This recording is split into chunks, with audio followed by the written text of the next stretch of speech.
कहते हैं जब दौलत का नशा सर चढ़कर बोलता है तो इंसानियत का तकाजा सुनाई नहीं देता। प्रिया की स्कूटी गिरती है और समीर आता है। प्रिया सरकारी नौकरी की तैयारी करने वाली एक साधारण लड़की, जिसका सामना शहर के रईस और घमंडी समीर मल्होत्रा से हुआ। एक मामूली टक्कर समीर के लिए अपने दौलत और सत्ता का प्रदर्शन करने का बहाना बन गई। ये बात है एक पॉश कैफे के बाहर की सड़क।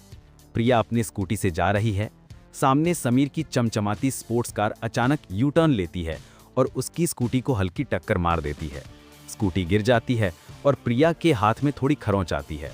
समीर कार से बाहर निकलते हुए हंसकर, ओए, ये सरकारी नौकरी की तैयारी करने वाले लोग सड़क पर भी किताबों में खोए रहते हो क्या? मेरी 1 करोड़ की कार को छुआ? प्रिया शांत पर आत्मविश्वास से, गलती आपकी थी, आप यू टर्न गलत ले रहे थे, आपको माफी मांगनी चाहिए। समीर तेजी से हंसता है, माफी? तुम जैसी सरकारी नौकरी की तैयारी करने वाली से? जानते हो मैं कौन हूं? समीर मल्होत्रा। मैं तुम्हारी पूरी कॉलोनी खरीद लूं तो भी तुम्हें पता नहीं चलेगा। समीर तुरंत अपने फोन से कॉल करता है और 5 मिनट में हवलदार सुरेश वहां आ जाता है। समीर हवलदार से, सुरेश देखो, इस लड़की ने मेरी गाड़ी का नुकसान किया है और ये मुझे धमका रही है। इसे उठाओ और सरकारी काम में बाधा का केस डालो। प्रिया अविश्वास से, ये क्या हो रहा है? आप मेरी बात नहीं सुनेंगे, ये झूठा आरोप है। हवलदार सुरेश तिरस्कार से, चुप, ज्यादा लेक्चर मत दो। सरकारी नौकरी की तैयारी करती हो ना, तुम्हें तो कानून पता होना चाहिए। चल थाने चल।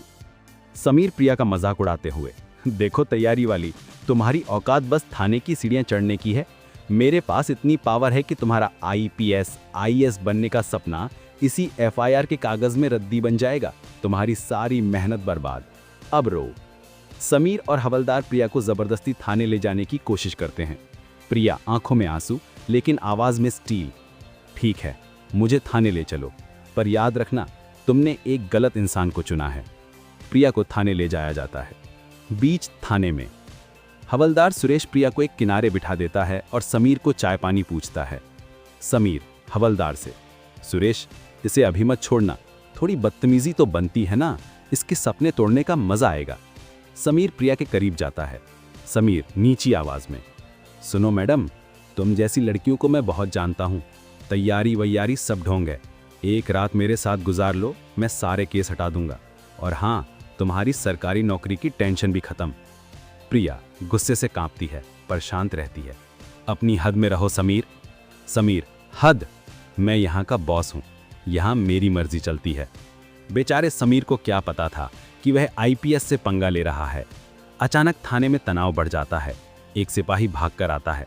सिपाही हवलदार से, सुरेश, SP ऑफिस से फोन आया है, हमारे नए IPS प्रोबेशनर आज शाम को चार्ज लेने आ रहे हैं, उनकी पहली पोस्टिंग है। हवलदार सुरेश, क्या इतनी जल्दी? उनका नाम क्या है? मैंने उनकी कोई फाइल नहीं देखी। सिपाही, फाइल अभी अभी आई है, नाम है प्रिया। हवलदार सुरेश का रंग उड़ जाता है। समीर भी चौंक जाता है। हवलदार सुरेश बुरी तरह घबराकर, नाम तो कॉमन है, शायद कोई और। तभी थाने के अंदर एक बड़े अधिकारी की आवाज गूंजती है। अधिकारी लाउडस्पीकर पर, हवलदार सुरेश, मेरी IPS प्रोबेशनर प्रिया को तुरंत SP ऑफिस लेकर आओ। बीच वर्दी का वार और सच्चाई का खुलासा। जगह SP office meeting room. Sameer और हवलदार सुरेश डर के मारे पसीना बहाते हुए प्रिया के साथ SP ऑफिस पहुंचते हैं। वे देखते हैं कि SP के बगल की कुर्सी पर कोई नहीं बैठा है। SP गुस्से में, हवलदार सुरेश, ये क्या तरीका है? मेरी सबसे होनहार प्रोबेशनर को आप थाने क्यों लेकर गए? हवलदार सुरेश, सर, गलती हो गई सर, हमें लगा। तुम्हें लगा क्या?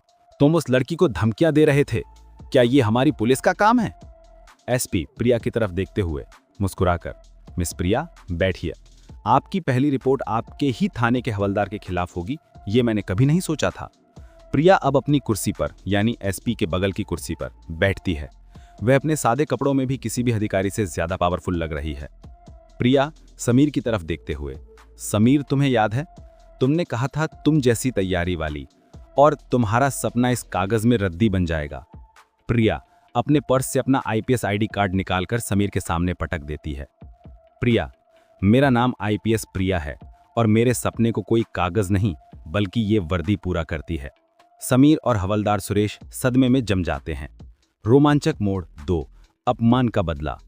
प्रिया आवाज एकदम ठंडी, समीर, तुमने मुझे सरकारी काम में बाधा डालने को कहा था और तुमने मुझे एक रात मेरे साथ गुजार लो कहकर मेरे चरित्र पर हमला करने की कोशिश की थी।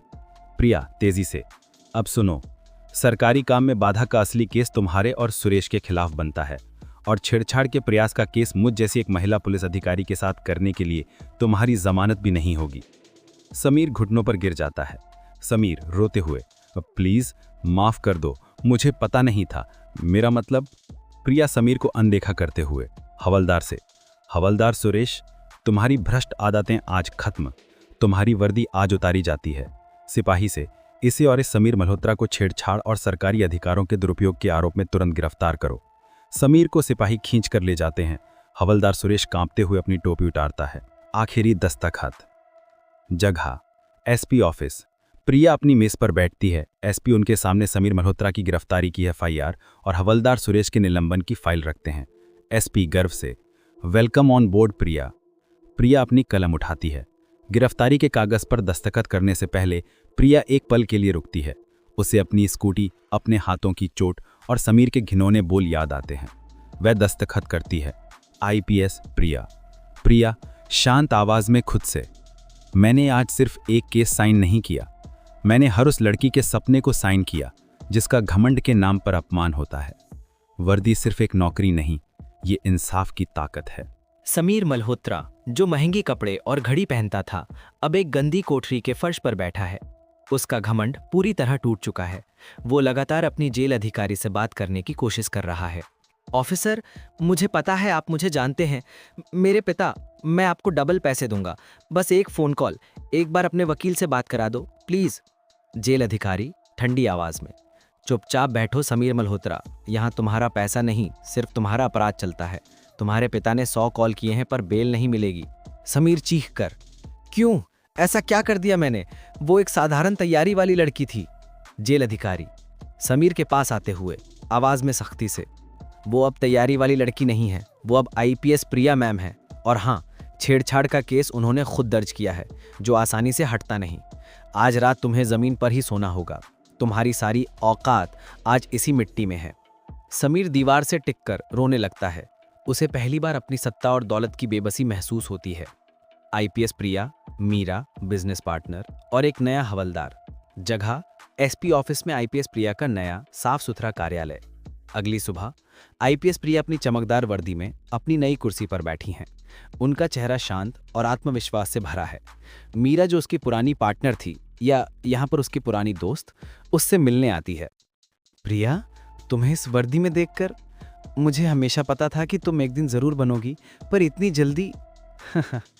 शुक्रिया मीरा, तुम्हें पता है मैं जानबूझकर सादे कपड़े पहनती थी।